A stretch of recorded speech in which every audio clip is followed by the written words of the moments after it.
Tayo ang pag-aari ng lupa. Isa yan sa mga iniwang mensahe ni Makliing Dulag, manggagawa, leader ng Butbut Tribe at martir ng Cordillera. Tinutulan niya ang pagtatayo ng 4 na dam sa Chico River na proyekto ng diktadoryang Marcos. Inumpisahan 2 taon pagkatapos magdeklara ng martial law noong 1972, ang mga dam ay gagamitin sa paggawa ng kuryente. Mga panahon na yun, assignment just came down.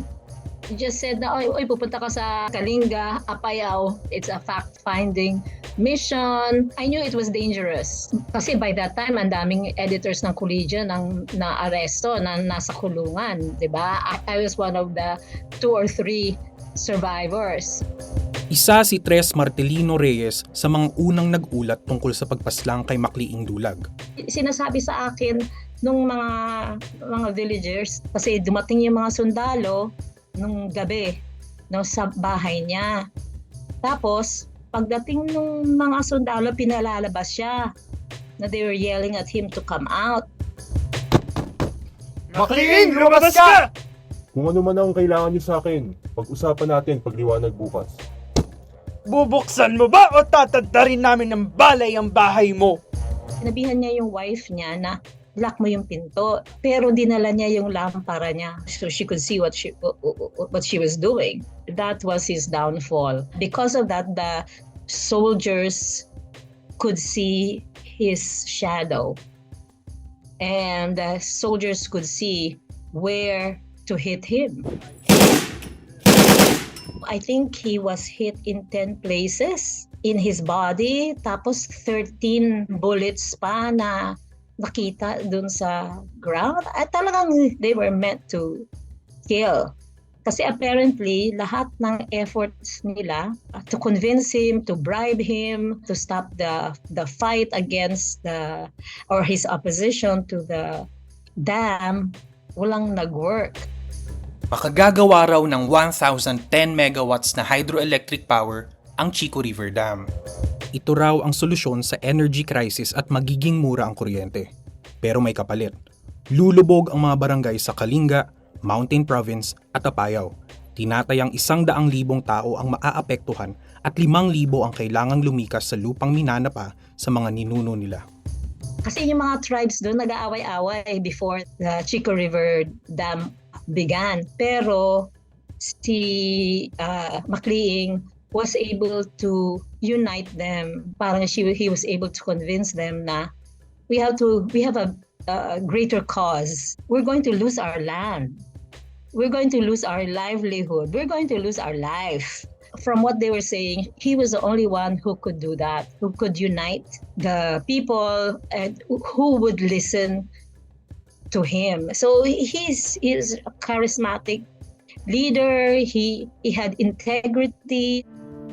Noong 1975, pinatunayan ni Makliing Dulag na walang katumbas na pera ang kanilang lupang ninuno. Tinanggihan niya ang makapal na sobre na inabot sa kanya. 2 lang ang pwedeng laman ng sobreng yan. Sulat o pera. Dahil wala akong pinag-aralan, hindi ito sulat para sa akin.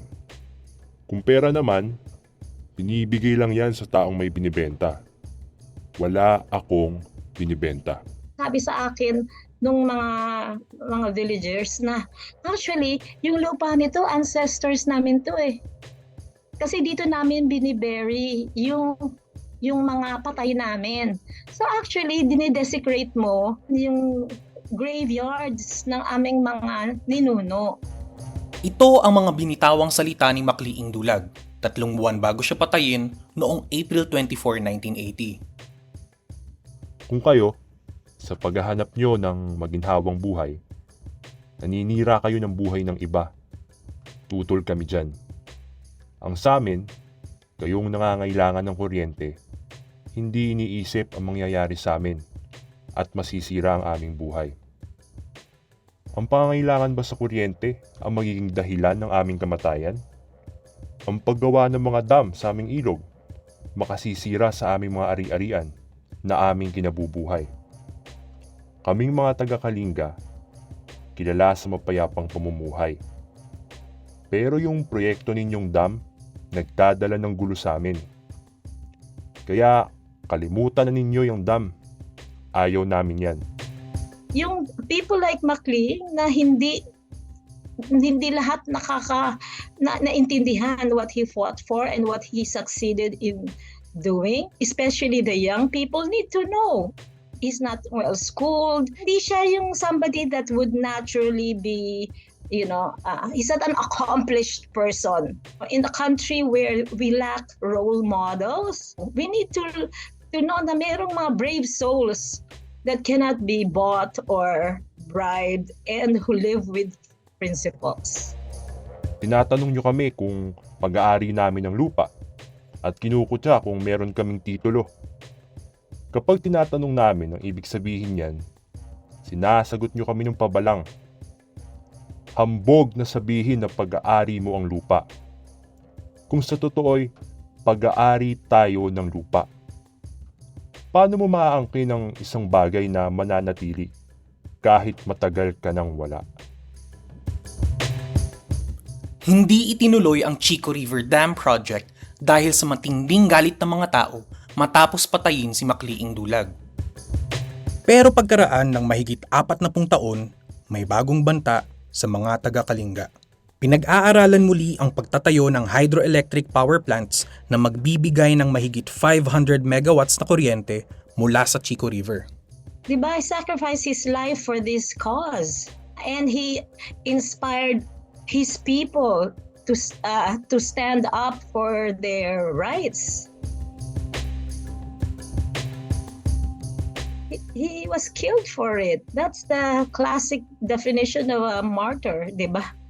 So dapat asan ba ang estatwa ni Macleing Dulag?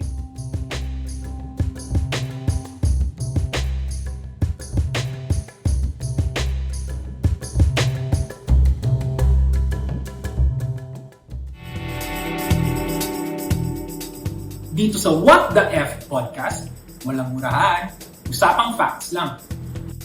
Pakinggan kami sa YouTube, Spotify, Google Podcast at Apple Podcast.